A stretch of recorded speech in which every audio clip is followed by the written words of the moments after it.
Larry asked me to say something that would open the doors to serious conversations about the future of online learning. But after being here for 2 days, I think those doors are wide open. And preparing for this talk has actually been a really big challenge for me. I thought, oh yeah, Larry, no problem, I'll do it, 18 minutes. But pretty much every 15 minutes I rewrote what I was going to say in my head as I've been sitting among the tables with you, because so many new ideas came up. I'm like, oh yeah, that relates too. So finally, thank goodness I had to hand in my slides this morning at 9, because I would have still been working on it.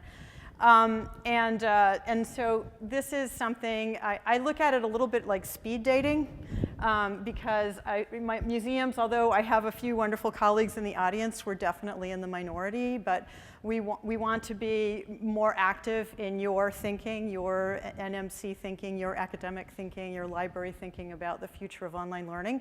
So here's my pitch. So we've been throwing these words around for 24 hours: inquiry-based, collaborative, student-driven, goal-oriented.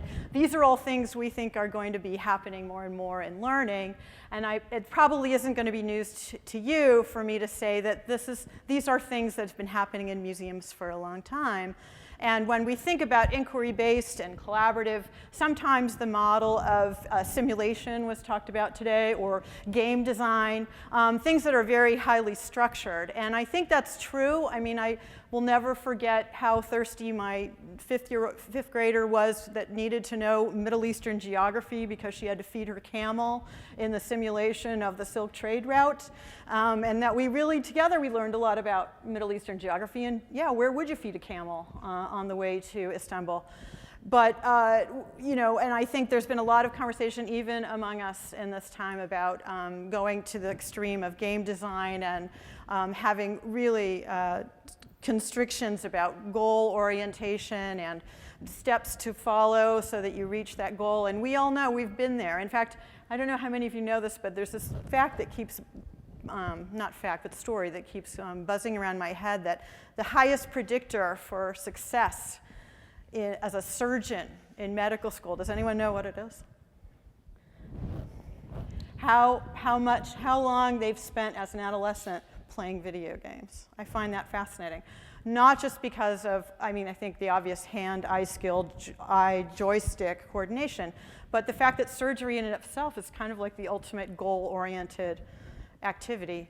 I want you to consider, though, and maybe in some very base level, museums are great visualizers of the kinds of qualities that we're looking for in learning environments. So this, for example, is a space that we kind of whipped up in conjunction with an exhibition we were having, in which people came.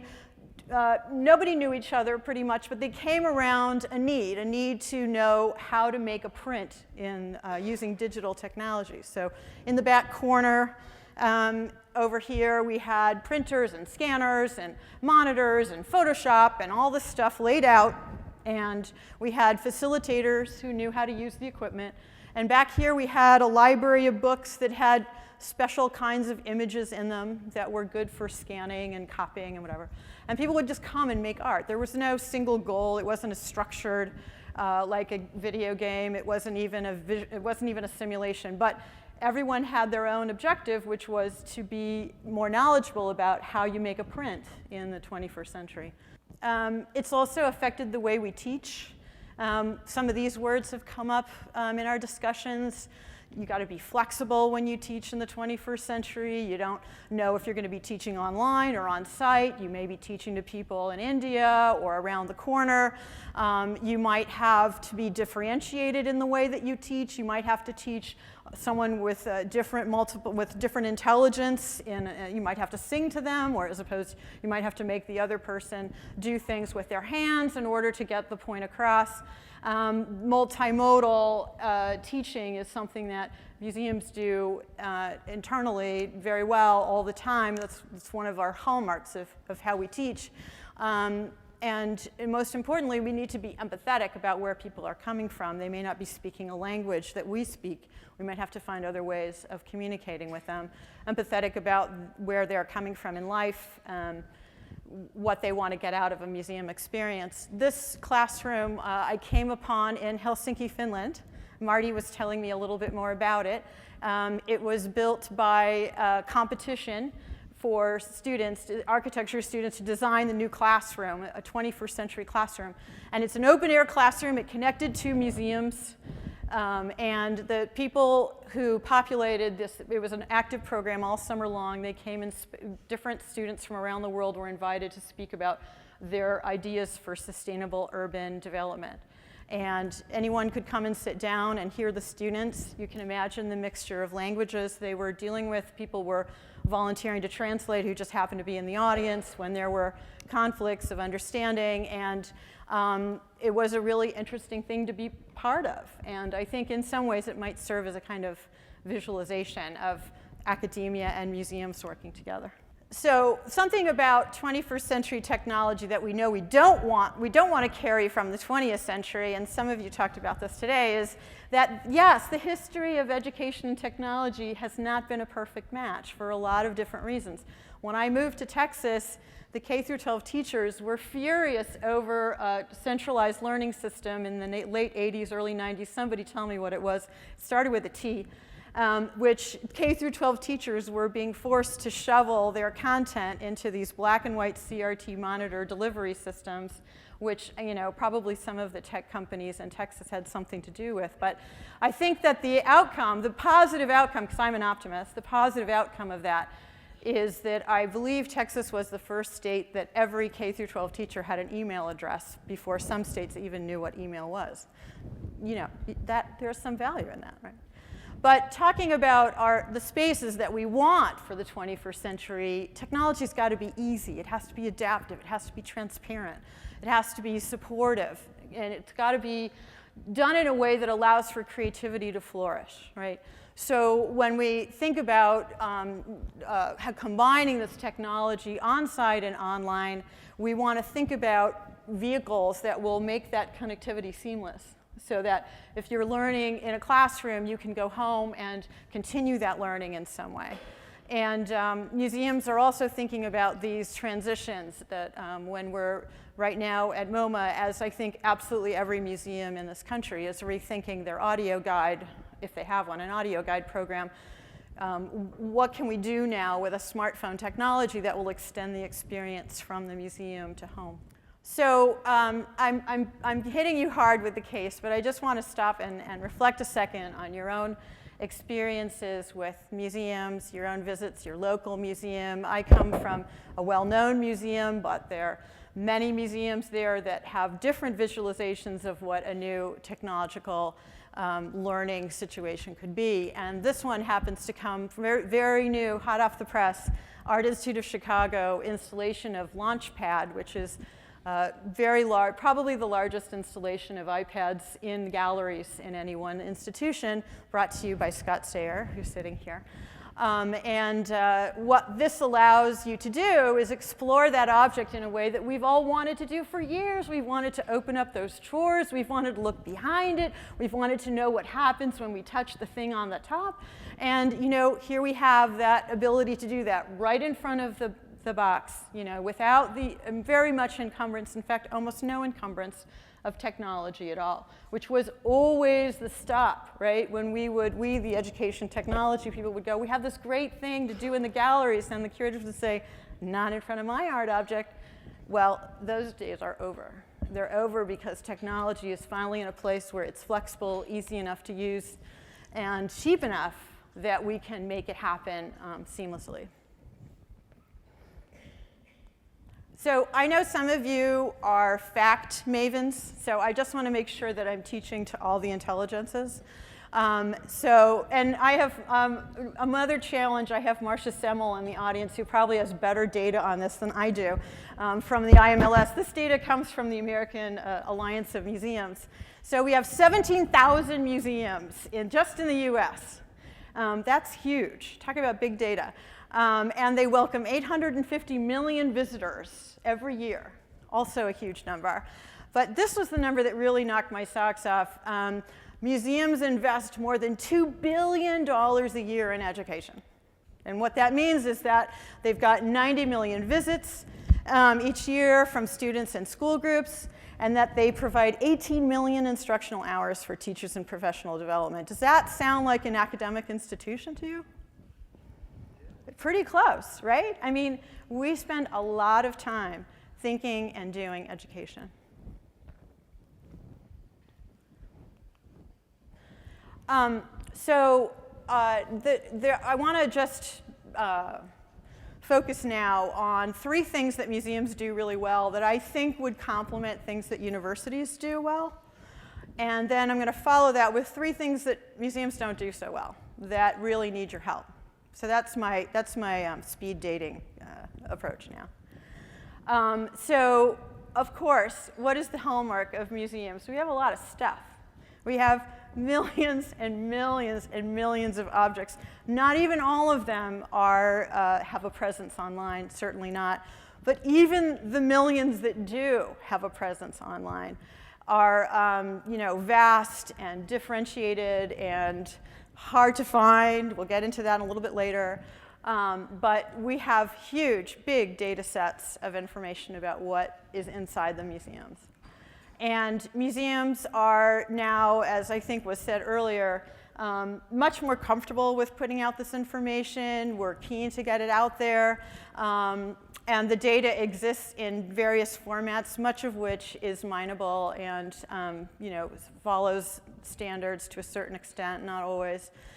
Google Art Project, which you might have heard about recently. Over the past 2 years, Google has had this initiative to connect art museums across the world in a way that would allow you to explore the collections and put together, for example, all the Van Goghs and all the museum to be able to see them all together, even though physically they weren't all able to be together.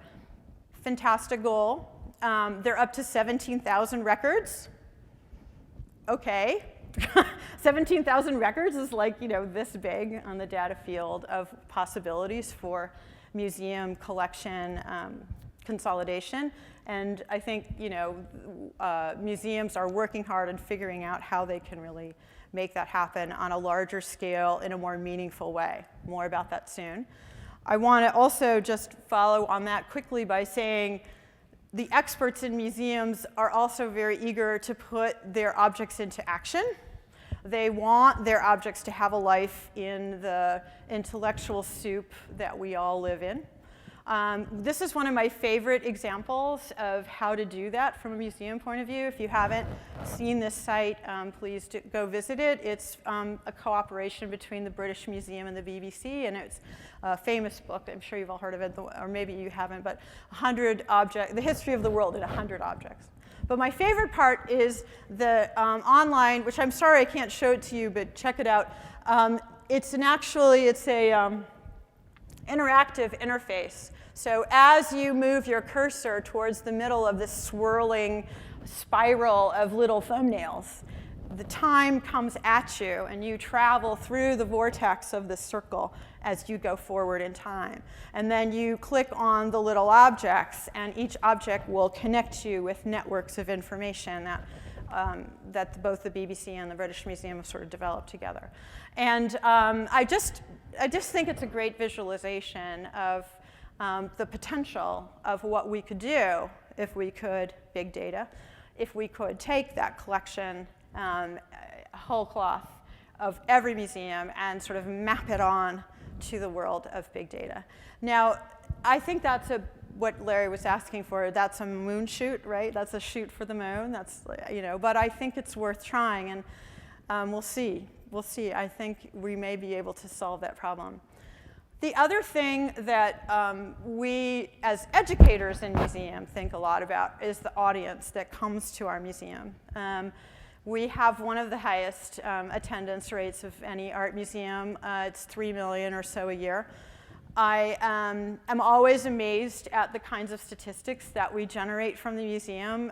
We know that almost half of our visitors come from outside the country, and probably good 75% of those don't have native English-speaking abilities. And so when you think about the challenge of that, compared to, say, a challenge of a MOOC, right, where they say they have millions of students all over the world, which they do. I mean, I don't know how many come back regularly, not so many at the end, I guess, but we have that problem every day. We're educating people in our physical spaces who may not be able to take away everything that we have, and we're thinking all the time about programming and exhibitions and things we can do to amplify our message without using language. Here was something I thought was particularly effective. It's happening right now at our museum. These are two dancers, Aiko and Como, and this is another one here. They are performing inside of a trailer that's parked in the lobby of the museum.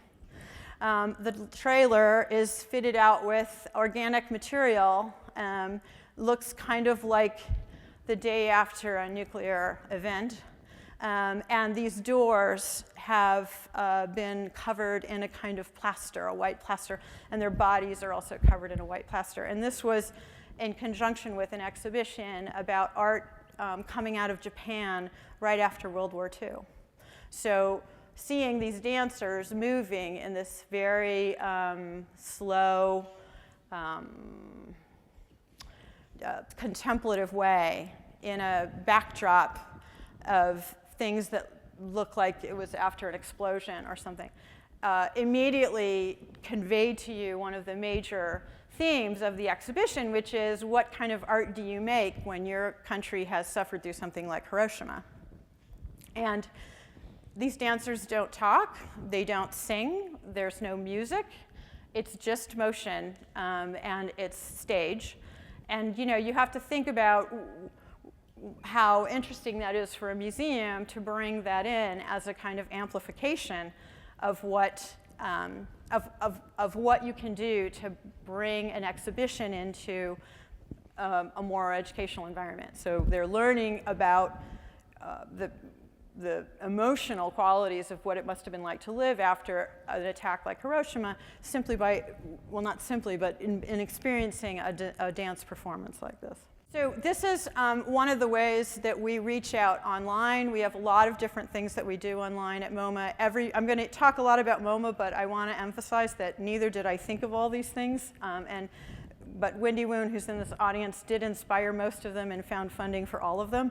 And nor is MoMA the only place that does these kinds of things. So I want you to imagine that even your museum locally can do these kinds of things, such as reinterpreting the collection for teachers in thematic ways that agree with K-12 principles, such as streaming live events. All of our auditorium are now wired for web streaming. And this was an event that we had with Howard Gardner and Andrew Gardner, his son, who were talking about exactly what we're talking about, and talking about Google Analytics. We have big data here that tells us that by mashing up the live streaming with social media, we were really effective in keeping the message going. So it wasn't just the peak of the moment, but it was also the repeat and the retweeting that kept people coming back to the link. So we know, this is a visualization, we know it works. Here's the Tumblr page I was talking about yesterday as a way of visualizing everything that happens in our museum as a program.